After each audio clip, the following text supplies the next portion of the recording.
दरभंगा के बेता इलाके में अगवा कर नाबालिग लड़की से रेप की कोशिश की गई है। विरोध करने पर मारपीट भी हुई है। सिर और पीठ में चोट है। डीएमसीएच के आईसीयू वार्ड में भर्ती कराया गया है। एक आरोपी को गिरफ्तार किया गया है। घटना 4 जून की है। पीड़ित की मां ने बताया कि प्राइवेट अस्पताल में साफ सफाई का काम करती हूँ। पति राजमिस्त्री है। घटना वाले दिन बेटी खाना देने के लिए अस्पताल आई हुई थी। मेरा खाने का मन नहीं था। राशन खरीदने के लिए 500 रुपए दिया था। ड्यूटी खत्म होने के बाद मैं घर लौट गई। एसडीपीओ सदर अमित कुमार ने बताया कि कुछ युवक नाबालिग बच्ची को बाइक पर बैठाकर उघरा गांव की ओर ले गए थे। ग्रामीणों की सूचना पर पुलिस तुरंत मौके पर पहुंच गई थी। एक आरोपी धीरू पासवान को पकड़ा गया है। वहीं बाइक पर बैठाकर ले गया था। लड़की ने बयान में बताया कि उसके साथ कुछ गलत नहीं हुआ। आरोपी उसे बाइक पर बैठाकर ले गया था। ग्रामीणों की सतर्कता और पुलिस की तेजी से समय रहते बचा लिया गया। आरोपियों ने बच्ची को नशा देने की कोशिश की थी। कोई चोट नहीं है। छानबीन की जा रही है। अरे भाई, जानकारी ये देनी है कि कल रात में अलगपट्टी की रहने वाली एक बच्ची को वहीं के धीरू पासवान नाम के एक लड़के और साथ में उसके बल्लू पासवान नाम के लड़के के द्वारा बाइक पर बिठाकर पतौर के उघरा गांव में ले जाया गया काफी देर रात्रि को, और बच्ची के साथ कुछ गलत किए जाने की आशंका थी, प्रयास था।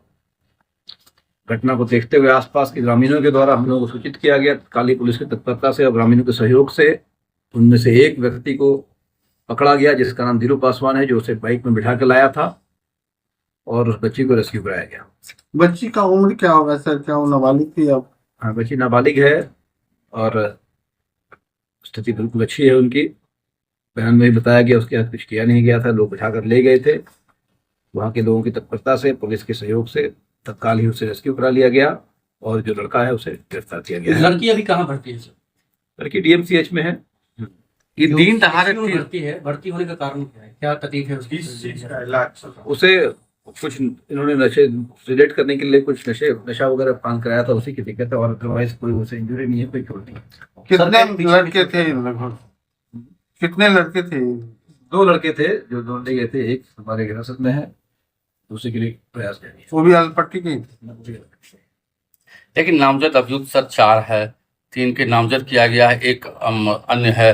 और दिन दहाड़े इस तरह की घटना हो, कि क्या ले रहा है? कानून व्यवस्था की धज्जियां उड़ रही क्या? नहीं, कानून व्यवस्था कोई धज्जी नहीं उड़ रही है। लड़की उन लोगों को पहले से जान रही थी। गुड फेथ में उसे बिठाकर ले गए थे और ले जाने के बाद कुछ नशा वगैरह खिलाने की बात आ रही है।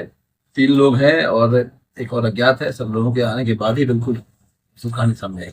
तो क्या दुष्कर्म की घटना हुई है या नहीं? दुष्कर्म की घटना कुछ नहीं हुआ। मेडिकल कराया गया था रात में भी, फिर पीएचसी में, फिर डीएमसीएच में भी, और सब कुछ सामने आया है। दुष्कर्म की कोई घटना नहीं हुई। लड़की का बयान भी लिया गया है, पुनः बयान लिया जाएगा।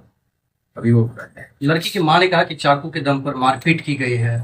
नहीं, ऐसा कुछ नहीं हुआ है। सर, उगरा ले जाने का क्या मतलब?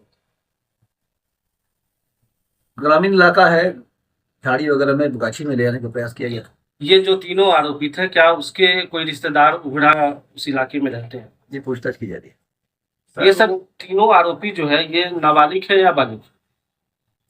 एक जो हमारी हिरासत में ये बालिग है, बाकी की गिरफ्तारी के बाद ही स्थापित होता है कि वो बालिग है। एक सर व्यक्ति जो है मुर्गा फॉर्म की बात कही जा रही है, जिसमें 4 लोगों के साथ लड़की के साथ बलात्कार हुआ, जहां वहां के एक शिक्षक के द्वारा देखा। कब की बात है? रात की बात है। नहीं, ऐसा कुछ नहीं हुआ है। लड़की मतलब पतौर थाने इसको दिया गया जानकारी, और उसके बाद जो है पतौर थाने की पुलिस के द्वारा जो है बेता ओपी को भी जानकारी दी गई, ताकि वहां से अलगपट्टी से जानकारी मिल सके और परिजन को इसकी सूचना मिल सके। बार बार कहा जा रहा है ऐसा, इस बात का खंडन करने के लिए वार्ता की जा रही है कि ऐसा कुछ भी नहीं हुआ है। पीएचडी बात ले जाया गया था बहादुरपुर में। तत्काल ही 3-4 थानों की फोर्स सक्रिय हुई थी। हम लोगों की जानकारी में मामला आया था। ग्रामीणों के सहयोग से उसे ले जाया गया है। नशे की हालत में थी, बहुत कुछ पता नहीं पा रही थी। पीएचसी बहादुरपुर से पुनः डीएमसीएच ले जाया गया। वहां भी जाकर पूछताछ की गई। सुबह भी पूछताछ की गई। मां के सामने बयान भी हुआ है। इसलिए ऐसी कोई घटना नहीं हुई है। ऐसा करने का प्रयास जरूर किया जाता, अगर तत्परता से उस समय तत्काल पकड़ नहीं दिया जाता तो इसकी संभावना से इनकार नहीं किया। सर, वो पीड़ित की अगर बात करें तो पीड़ित के ऊपर जो आरोप लग रहा है, क्या उसकी भी जांच करेंगे? पीड़ित के ऊपर क्या आरोप लगा? पीड़ित तो जानती थी पहले हाँ, से पीड़ित हाँ, ये लग रहा है कि चूंकि इनके साथ गई थी, बाइक में बैठ के गई थी, किस अवस्था में गई थी, किस प्रलोभन में गई थी या दबाव में गई थी, कैसे गई थी, ये विशेष तो सुनने के बाद बात की जाएगी। बताया जा रहा है कि डायलूटर वगैरह सुंघा कर जो नशीला पदार्थ होता है वो ये तो बताया गया कि वो नशे में प्रभाव में थी, बताया गया है। सर वहाँ जो बरामद हुई लड़की वो बेहोशी हालत में थी, ऐसी स्थिति में क्या उसके साथ दुष्कर्म हुआ या नहीं? ये उसी की तो पुष्टि की गई, मेडिकल के द्वारा पुष्टि की गई कि दुष्कर्म नहीं हुआ है। दुष्कर्म के लिए ले जाया जा सकता है, इस संभावना इनकार नहीं किया जाए, लेकिन दुष्कर्म कुछ भी उसके हाथ नहीं हुआ था। उसके पहले ही उसे रेस्क्यू करा लिया गया। तो क्या बिल्कुल ठीक। आपकी टीम ने काम बेहतर किया है? बिल्कुल बेहतर किया है। बहादुरपुर थाना प्रभारी इंस्पेक्टर सुनील थे उस टीम में, बतौर के एसएचओ थे, महिला एसएचओ थी, और भी लोग ने तत्परता से उसे ले जाकर वहाँ से रेस्क्यू कराकर पीएचडी बहादुरपुर में अपना डीएमसीएच में गोपनीयता को रखते हुए, बच्ची थी, माइनर थी, सब कुछ देखते हुए सेंसिटिवली महिला पदाधिकारी की मौजूदगी में जो होना चाहिए किया गया है। जिस उम्र में